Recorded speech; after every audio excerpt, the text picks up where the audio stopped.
And this segment here, we are featuring artisanal vinegars made by Chaparral Gardens out of North County, right in between Atascadero and Templeton. Joining us on the show right now to talk a little bit about that is Craig Clark. He's the founder. I believe he and his wife are the founders. Yes. Yeah. My wife, so Gary. let me, there we go. Sorry, I couldn't find your little, for people watching online right now, we do a video version and I couldn't find your frame. Here I am. How long has Chaparral Gardens been around? We've been officially around since 2007. I think we made our first batch back in 2005-ish, and just kind of played around with it for a few years, and then I quit my real job and started doing this full time back in about 2007. Right. What was your real job prior to that? Respiratory therapy. I worked in the hospital. Oh, really? Yeah. So. And so, quite a change. Well, I don't know how big of a change it is. Vinegars are supposed to have a lot of healing properties, aren't they? Yes, they do, most definitely. And all of our bottled vinegar I keep in the raw form, meaning I do not pasteurize it. So what you are after for the health benefits in a vinegar is the vinegar mother. Okay. Which is kind of like the yeast for a sourdough bread. It's kind of the starter. And it's an anti-inflammatory, it's an antiviral, it's an antibacterial. So when my wife and I, when we start to feel a cold or the flu coming on, we go out and take a big chunk of vinegar mother out of the tank and eat it. And within about 24 hours or so, it goes away. What's that really popular drink, everyone? It's like a kombucha. Kombucha. Yeah, so it's like that same thing, right? Yeah, kind of the same thing, exactly. I'm going to have you pull your mic in just a little closer to you. You're going to right, feel there like we you're go. eating it. Awesome, I know. No worries. but that's how it works, and it wants to drop. Sorry about Good. that. So I'll bend down with right. So then you got started, and what gave you the inspiration? Like, what made you think vinegar is going to be the thing for me? Well, it's kind of a funny story. My neighbor up the road, he had a you-pick berry stand. Okay. And one season, about halfway through the season, he got tired of people coming on his property, so he closed it down. And my wife is like, "Well, Carson, what are you going to do with all those berries?" He says, "Sweetheart, you can have them." And I thought, "Oh no, he didn't just tell her that, right?" So of course that turned me into a berry picker, and we picked about 300 pounds of berries that year. And my wife is going to do jams and jellies and pies and all that stuff. So she got all that done, and I'm looking at her and said, "Okay, you still have 200 pounds left. Now what are you going to do?" She says, "Well, I have this recipe that I found to make a berry vinegar. I want to try it out." And I'm like, "All right, let's do it." So we made a raspberry vinegar, handed it out to friends and family for Christmas. Everybody loved it. So we made some more, put it on the farmer's market table, couldn't keep it stocked. Voila, now I've got 12, 13 different vinegars that we make. And that was back in the day before they had the law that was that became law in January, where you could use your kitchen at home for these sorts of things. Correct. So you had to have like a kitchen that was certified. I was using a certified commercial kitchen, and which we still use it, and make everything there, and then distribute it out. So. How do you source your? So clearly you use all sorts of things, any kind of fruit. I only use stuff that I can personally grow on my ranch, or that I can resource from my neighbors. So everything comes from within like a 25-mile radius. So this is a true San Luis Obispo County product. That's cool. Yeah. I like that aspect of it. Yeah. So how much property do you have to grow all that stuff? I have a 20-acre ranch, although I only grow on 2 acres. Oh, okay. So it is very doable for the small farmer to actually make a living out there. Yeah. That's kind of what the trend is going towards, is smaller, more sustainable. Yeah. Get away from the big commercial stuff. If you look at a lot of the restaurants back in like New York, Boston, Chicago, there's a big trend right now. They're all putting in their own container gardens up on their roofs, and they're growing their own stuff. Beehives, the whole 9 yards. So, I mean, anybody can grow a small garden in their backyard. Even if they live in an apartment building, they can do a container garden out on their balcony and grow their own fresh produce. And there's nothing like your own fresh produce. Right. You have the control over it. You know everything that happened. Exactly. All the way down the line. Yep, exactly. So I first met Craig at the Fancy Food Show in San Francisco back in January. Yes. And it was so I really enjoyed being at that show. I mean, we're talking thousands of vendors. Quite something, yeah. And it just goes on forever. Yeah. It's a good 2 days to walk the whole show. Yeah. Easily. Yeah. The size of the Moscone Center is just mind-boggling how big it is. Most of it's like underground, so that's why people don't realize how big it is just by looking at it. I couldn't believe the number of Central Coast and California-based people. I guess I could believe it because we're a huge food state and foodie state for that matter. But yeah, it was fun stumbling upon yours and then taking the little vinegar samples. Exactly. It sounds odd, but they're delicious. Thank you. I appreciate that. Yeah. Thank you. Doing the samples. What kind of exposure did you feel like you got from that show? Is that your first time? No, that is our third time. We've actually won 2011. Our Blackberry Balsamic won Best Salad Dressing in the Nation through the Fancy Food Show. So really? We're actually going up against all the big boys. Yeah. And we're competing and winning. My Champagne Mimosa last year won a Gold Sophie for Best Best Shelf-Stable Food Service Product. I mean, that's a long word, but we get it. Yeah. Basically, it's a shelf-stable product that won't go bad. Right. And so we're winning some big awards against some big companies out there. And we're talking about major square footage to countries like France, and like you're walking around this show. It's not just the United States; it's the world. It's full, international, completely international. So good for you. Thank you. That is fantastic. Yeah, pretty humbling. I mean, we're just a small little company, and we're going up against the big guys and beating them. Craig, have you noticed more vinegar makers out there? There's a few more starting to pop up. We kind of jumped into it at the very beginning. There's a lot of olive oil companies around. Here. So we thought that maybe it would complement the area a little bit with all the olive oils, and then also with the different wineries. We've kind of based our business along the wineries. We're kind of like a little mini winery where we're at our setup, and we've kind of mimicked ourselves off of the different wineries that we have around here when we set up our business, because I'm a respiratory therapist, had no idea how to do vinegar, but we've just kind of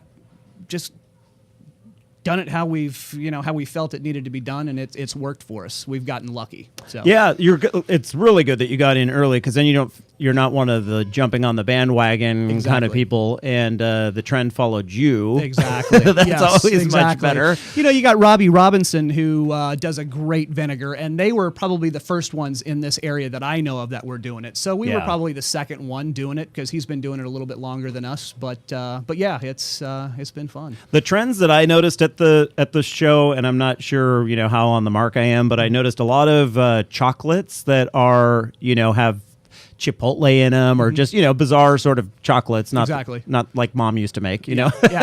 And then a lot of teas. A lot of teas, definitely. Tons of teas. Tons of teas. And gluten-free was big. I noticed a big trend going toward gluten-free, toward vegetarian. Your vinegars, I noticed a lot along those lines. And then, of course, plenty of wineries. And beer. There were some beer chocolates. There's some beer chocolates. You mentioned chocolates. I just was contacted by a chocolate company over in the Central Valley. And to put vinegar in a chocolate? Yeah, we're working together to do a vinegar in one of their chocolates, doing truffles with our balsamics and stuff like that. So I'm interested to see how those turn out. Because true balsamics can be exceptionally sweet, right? Almost run like a syrup, like a thick syrup. Yes, exactly. That's a traditional balsamic from Modena, Italy, that's been, aged for 25 years. Ours are a true California balsamic, done completely different than the way they do them. Mine are done all in stainless steel. Over in Italy, they're doing oak and different wood barrels to get the different flavors in. And theirs are every year they step it down, and it thickens through a natural evaporation process.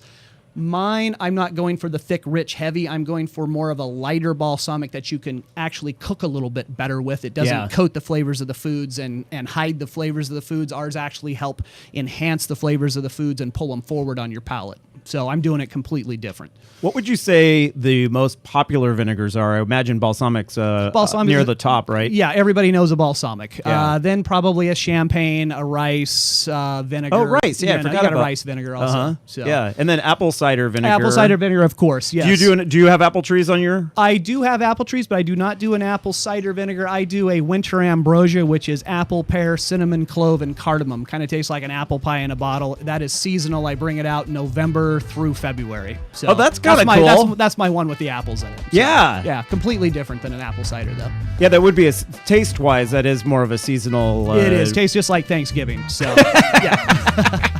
You call it your Thanksgiving vinegar. There you go. We have a commercial break coming up here, but I still had a couple of more questions for you. Do you mind sitting through the break? No, not a problem. Okay, cool. We're speaking with Craig Clark of Chaparral Gardens, specialty vinegars, and they are delicious if you've never given them a try. We'll find out after the break where you can try them, where you can buy them, and a little more about the vinegar making process, all straight ahead here on Market Fresh. I'm your host, Randall White. After the break, we will also give you the Market Fresh forecast if you're headed down to the market and want to dress appropriately. And we'll look up the entertainment that will be available at the different street corners between Nipomo and Osos. I'm Randall White, and we're back in just one moment here on Crush 92.5 FM. It's Market Fresh on Crush 92.5 FM. Randall White here, host of Eat, Drink, Explore Radio, with a tip for Central Coast wine tasting. Eberly Winery was recently voted Winery of the Year by the world's top sommeliers and has one of the best local tours according to Wine Spectator. Eberly Winery open daily 10 to 6, and the winery's cave tours and wine tasting always complimentary. It's easy to find, too. Located on Highway 46 East, just 3.5 miles from Highway 101. Now it's time to plan your visit. Just head to eberlywinery.com. Seems everybody's going organic, including lawn care. Did you know communities across the country are converting their lawns, playgrounds, and playing fields to an organic care program? And it's working. You can safely control weeds and pests and have a beautiful lawn. Your kids, pets, and water supplies will be safer, and your neighbors will be green with envy. Oh, and in the long run, organic lawn care is cheaper than doing it the conventional way. Switch to organic lawn care today. Visit pesticidefreelawns.org. The folks who brought you this public service message. Check out pesticidefreelawns.org today. Can we have your attention for a moment?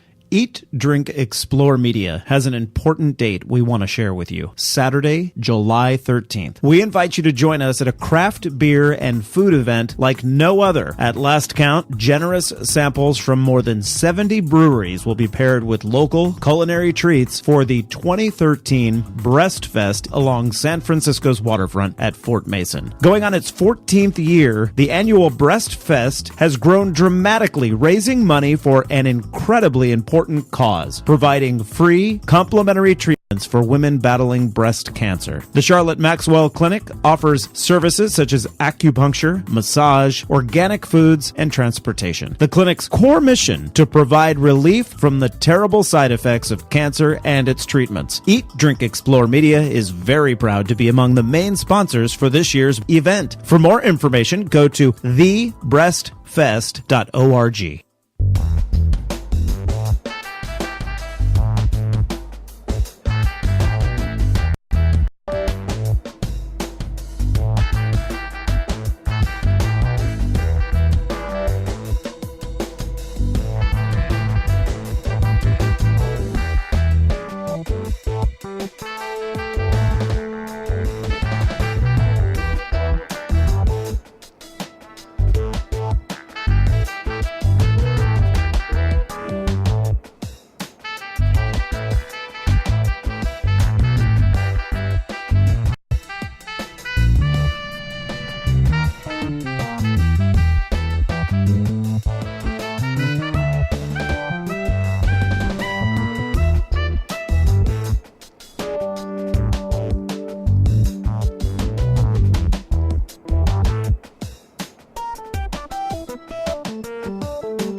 Market Fresh, broadcasting live from the heart of downtown San Luis Obispo. Here's your host, Randall White.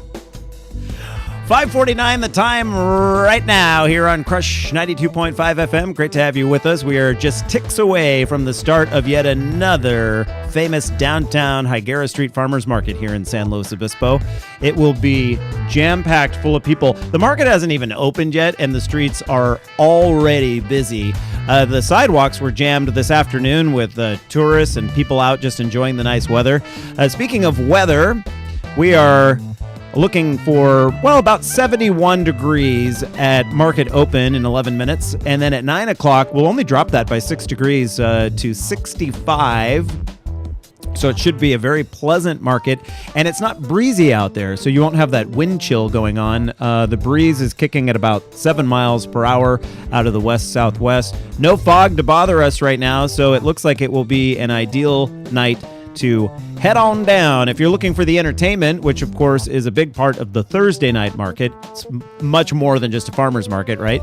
They have a juggler at Nipomo on the far end, and then at Broad Street, a woman named Lauren Radis. She is a rock folk singer, if I have that correct. I hope so. Let's see, Lauren, independent folk rock, yeah.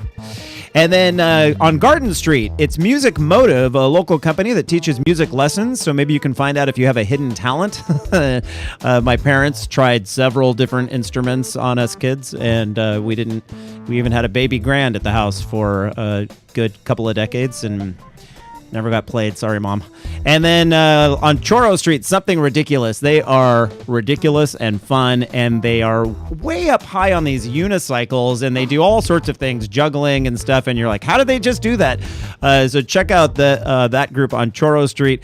And then on Morro, we've got the Morro Street Market right now because it's summertime, and you can't jam the fresh produce onto Higuera with the amount that's coming in this time of year. They need to expand the market, so they expand it down Morro Street. All right, let's get back to the topic at hand. When we last left you, we were speaking with vinegar maker Craig Clark of Chaparral Gardens, and I misspoke the last time around. They are on Highway 41 between Atascadero and Morro Bay, that beautiful stretch along there. And Craig, that is where your tasting room is located as well, correct? Yes, it is, correct. Yes, and we do that by appointment only.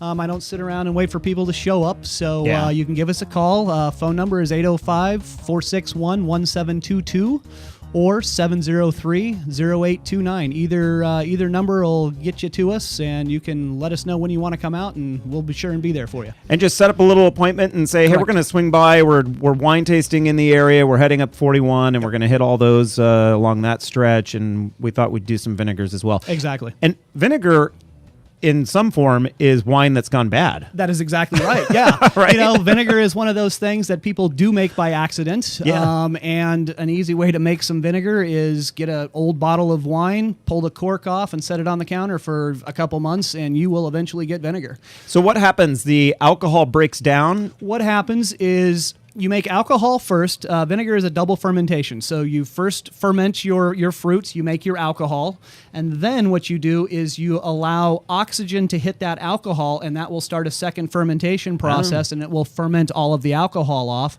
And once you get to a 4% acidity, it's considered a vinegar. Oh, that's interesting. Yeah. And it's been considered for years, I mean, not just years, but for generations to have healing benefits. It does, most definitely, yes. Which is awesome. You are also available at least one Central Coast restaurant, and that is the greatly expanded tap room there at Firestone. Yeah. Boy, Firestone can't do anything wrong lately, can they? I know. It's a great company, and they've got some really good beer. I'm a beer guy. Yeah, so am I. Yeah. Yeah, most definitely. I managed microbreweries for the first half of my career life. Oh, awesome. Yeah, There you go. so we can talk about that during the there you go. commercial break. But the tap room there, I like everything that Firestone's doing, and they seem to connect with the right people. Correct. And that's apparently what they're doing with you now. Yeah, so, definitely. Oh, they've got a new chef in there, Arliss Borland, and I've worked with him in the past, and he is a fantastic chef, and he's doing some really good things there at Firestone. So he helped bring our vinegars in because he's worked with them in the past. So that's kind of how we got our foot in the door there. You are being featured in the summer edition of Edible magazine, available on